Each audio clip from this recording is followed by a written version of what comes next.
అందరికీ స్వాగతం. నేను బాగున్నాను. నేను శోభని. నేను బాగున్నాను. అందరూ బాగుండాలని కోరుకుంటున్నాను. మొదటిసారి అయితే నా ఛానల్ ఎవరైనా చూసేవాళ్ళైతే ప్లీజ్ సబ్స్క్రైబ్ చేయండి. ఈరోజు నేను ఏమేం దాచుకోవాలో, ఏం దాచుకుంటే మంచిదో అనేది మీ దగ్గర చెప్పబోతున్నాను. ఏంటంటే ఎవరైనా మనకి పూజలకి వాటికి వెళ్ళినప్పుడు చాలా ప్రత్యేకంగా ఇస్తారు కదా! దాన్ని ఇలాంటి ఏకాదశి రోజుని దేవుడి దగ్గర పెట్టుకుని దాచుకోవడం వల్ల చాలా చాలా మంచిదనమాట. నాకు ఒక బాబు అబ్బాయి సీతారామ కళ్యాణం చేశాడట. అయితే ఆ అబ్బాయికి ఇంకా పెళ్లి కాలేదు. సీతారామ కళ్యాణం చేశాడట. అందుకని ఆ అబ్బాయికేమో ముత్యం వచ్చిందట. ఆ ముత్యం నాకు ఇచ్చాడు.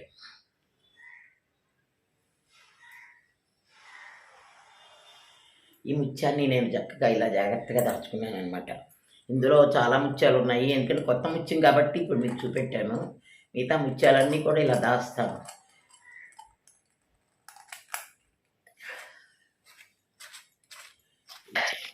నాకు వరుస నెంబర్లు దాచడం అలవాటండి.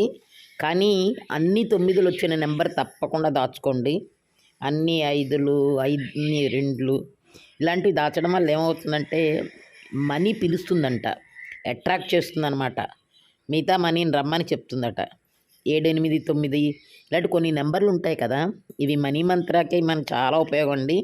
మనం దాచుకుని ఖర్చు పెట్టకుండా అలా ఉంచడం వల్ల వాటికి కొన్ని కొత్తగా చేరుతాయి అన్నమాట. ఆ నెంబర్లు దాచుకోవడం వల్ల అంటే అన్ని నెంబర్లు మనం దాచలేము, అన్నీ అవసరం కూడా ఉండదు. ఇవి 3 6లు, 3 9లు, ఒక్కొక్కసారి 4 9లు కూడా దొరుకుతుంటాయి. 3 2లు, 3 3లు అన్నీ సీరియల్ నెంబర్లు అన్నమాట. 3 7s ముందు కొన్ని దాచాను కదా, ఇప్పుడు కొన్ని 3 4s. ఇవన్నీ అయ్యాక నేను 7 8 9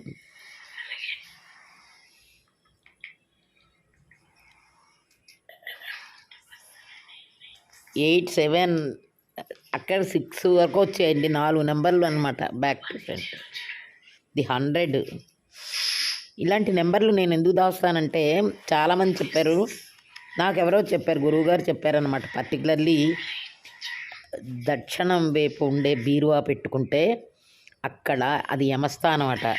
ఆ యమస్థానంలోని దక్షిణం వైపు పెట్టుకున్న బీరువాలోని దక్షిణం వైపే ఈ డబ్బులు దాచుకోవాలండి. ఎందుకంటే యముడు అంటే దక్షిణం అట. ఆ దక్షిణం యమధర్మరాజు దగ్గరికి వెళ్ళేవాడు తిరిగి రారు. యమధర్మరాజు గారి దగ్గర పెట్టిన డబ్బు ఖర్చు అవ్వదు. అందుకని పైగా ఇవన్నీ కూడా నేను ఒక దాంట్లో పెట్టి దాస్తూ ఉంటానన్నమాట.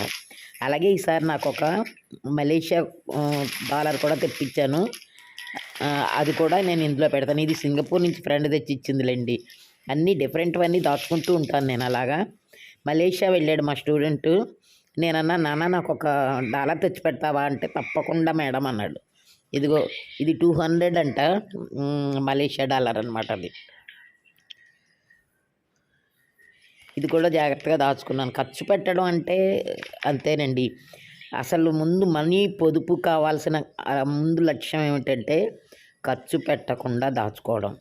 ఎప్పుడైతే ఖర్చుకి భయపడతామో ఆటోమేటికల్లీ చేరుతాయి. అలాగే మనం డబ్బులు ఖర్చు పెట్టేటప్పుడు ఎంత ముఖ్యమైతే అంత ముఖ్యమైనప్పుడే ఖర్చు పెట్టాలి. అంతేకాకుండా మనం ఎవరికైనా మనీ ఇచ్చినప్పుడు రివర్స్ ఫోల్డింగ్లో ఇవ్వాలి. ఎందుకంటే అలా ఫోల్డింగ్లో ఇచ్చేట ఆ మనీ మళ్ళీ మనకు చేరుతుంది. ఇది కూడా తనే తెచ్చాడు మలేషియా నుంచి. చాలా హ్యాపీ అనిపించింది. తను నా వీడియో చూస్తాడు కాబట్టి థ్యాంక్స్ చెప్తున్నాను. ఇది కూడా తను మలేషియా వెళ్ళాడు, మొన్న వెళ్ళినప్పుడు తీసుకొచ్చాడనమాట. ఓ డాలరును ఇది తీసుకొచ్చాడనమాట. ఈ ఏకాదశి రోహిణి నక్షత్రంలో వచ్చింది. అంటే ఉదయం రోహిణి నక్షత్రం ఉంది కనుక చాలా మంచిది. అంతేకాదు బుధవారం వచ్చింది, అది కూడా మంచిది. ఎందుకంటే విష్ణుమూర్తి శయనించే టైంలో ఈ మన కోరికలన్నీ ప్రశాంతంగా విని మన కోరికలు తీరుస్తారట. అయితే ఏకాదశి నాడు నేను చేసే పని మీకు చెప్పబోతున్నాను. ఉపవాసం ఉండలేని వాళ్ళు ఉపవాసం ఉండక్కర్లేదు. అయితే ఆ రోజు ఆనియన్ అట్లాంటివి తినకుండా కాస్త మామూలుగా తినేసి దేవుడికి పూజ చేసుకుని శుభ్రంగా అభిషేకం చేసుకుంటే, పేదవాళ్ళు ఎవరికైనా భోజనం పెట్టి, వీలైతే గుడికి వెళ్ళి ఇలాంటి మంచి పనులే చెయ్యాలి. కానీ అన్నీ అలాంటివి చేస్తే చాలండి. ఉపవాసమే ఉండాలని ఏమీ లేదు. మనం చాలా బంగారం అవి కొనుక్కుంటూ ఉంటాము. అలాంటప్పుడు ఆ బిల్లులు పెట్టుకోవడం అనేది చాలా చాలా ఇంపార్టెంట్ అండి. ఎందుకంటే చాలా సార్లు మనం ట్యాక్స్ అవి కడతాము, చాలా ఇచ్చేస్తాము.